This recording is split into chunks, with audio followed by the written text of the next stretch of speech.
Hello everyone, welcome back to my YouTube channel Sanjay Madhu blogs को आपण समस्त को बहुत सारा स्वागत। तो या आगु मु गोटे मॉर्निंग रूटीन ब्लॉग टे अपलोड करथिली, सेटा तो आपण माने देखि सारथिबे। तो आज मु आपण मान सहित शेयर करिया को जाउची लंच टू नाइट रो गोटे रूटीन ब्लॉग। तो जो मैंने भी से ब्लॉग टा देखि नांती चैनल ले जाके देखि नियंतु, और जो मैंने मो चैनल ले नुआ अछंती जल्दी जल्दी कर दियंतु चैनल को सब्सक्राइब। तो वीडियो टा शेष पर्यंत निहाती भाव देखंतु। चलंतु वीडियो स्टार्ट करिवा। मॉर्निंग रूटीन रे मु आपण मानक सहित शेयर करथिली ब्रेकफास्ट पर्यंत रो वीडियो।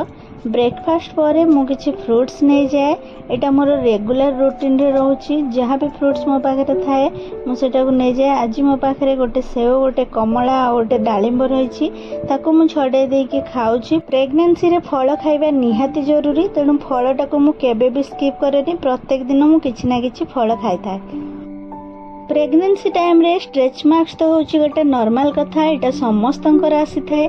सेथिपाई मु पर्सनल यूज करची नॉमेर गोटे बॉडी ऑयल, जोटा कि स्ट्रेच मार्क्स दूर करिवो आ बॉडी को मॉइस्चराइज करिवो। एटा को यूज करिबा बहुत सहज। हाथ रे किछि ड्रॉप नै कि हल्का रफ करिकि ताको इफेक्टिव एरिया रे लगेबार अछि, आ एटा बहुत जल्दी बॉडी रे ऑब्जर्व हो जाए। एटा स्ट्रेच मार्क्स को पूरा बंद करि परिबोनी, किंतु कम करिबारे हेल्प करिवो। तापरे मु गोटे पइड भी निए प्रत्येक दिन। जदि भी प्रत्येक दिन अवेलेबल न थाए, सप्ताह को 2 ରୁ 3टा पइड मु पी थाए। प्रेगनेंसी टाइम रे पानी रो भूमिका बहुत गुरुत्वपूर्ण। पानी अधिक मात्रा रे पीबा निहाती जरूरी। सेथिपाई मु अलार्म सेट करके रखिछि, घंटे अंतर रे अलार्म बाजे और मु गोटे ग्लास पानी पी निए। तापरे मु जाए रोसे घर को लंच प्रिपरेशन पाई।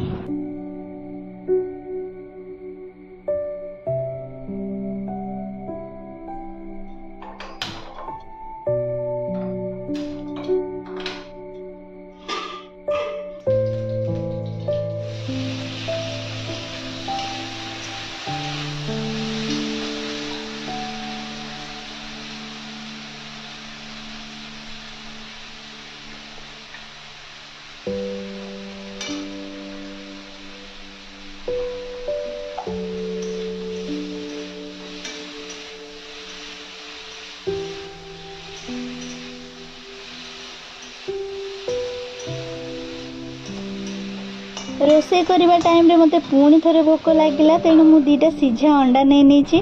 ता ऊपर अल्प लंका गुंड, जीरा गुंड, लूण देके खाईदेली। प्रत्येक दिन मु अंडा खाएनी, किंतु बार देखी खाए। जो दिन आइंस खाइबा बार थाए से दिन अंडा खाए। और लंच रे आज मोर भात, डाली, साग, सालाड और गोटे तरकारी। प्रत्येक दिन लंच अलग अलग होता है। लंच रे अंडा, माछ, मांस एसब भी मु खाए। केवल परिबा खाइले होबनी। प्रेगनेंसी टाइम रे माछ, मांस, अंडा को भी खाइबारे ऐड करिया को पड़िबो। तेणु मु प्रत्येक दिन वेराइटी लंच करथाए। लंच कर सारला परे मोर गोटे मेडिसिन रहिछि, जोटा कि कैल्शियम रो गोटे टैबलेट। सेटा को मु नै कि टिके रेस्ट करनी है।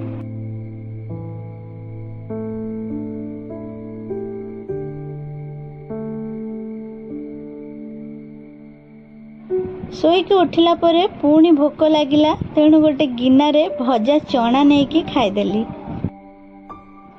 संध्या टाइम रे ठाकुरंग पाखरे संध्या दे सारला परे ठाकुरंगर आरती को मु घर चारिआडे बुलेई निए।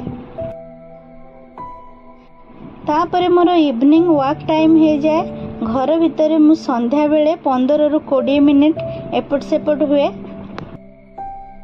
आगुरु मु 30 मिनिट चली पारथिली, किंतु एबे जेहेतु पाद फुली जाइछि, एते समय चलिबा संभव होउनी, तेणु 15 ରୁ 20 मिनिट चली दिए। तापरे पुणी मोर अलार्म बाजिले, गोटे ग्लास पानी आनिकी पी दिए।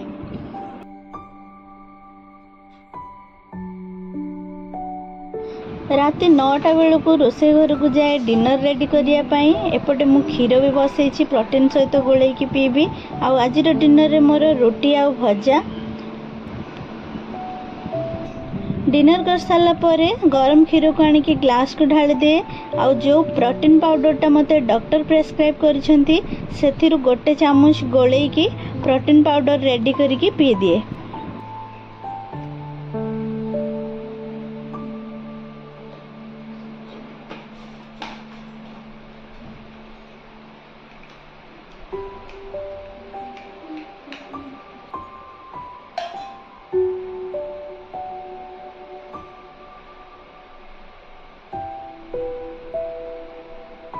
सब खाଇବା पीवा सारा पर लास्ट रही मोर आयरन टैबलेट रु गोटे नहीं कि मु मोर रूटीन कंप्लीट करे।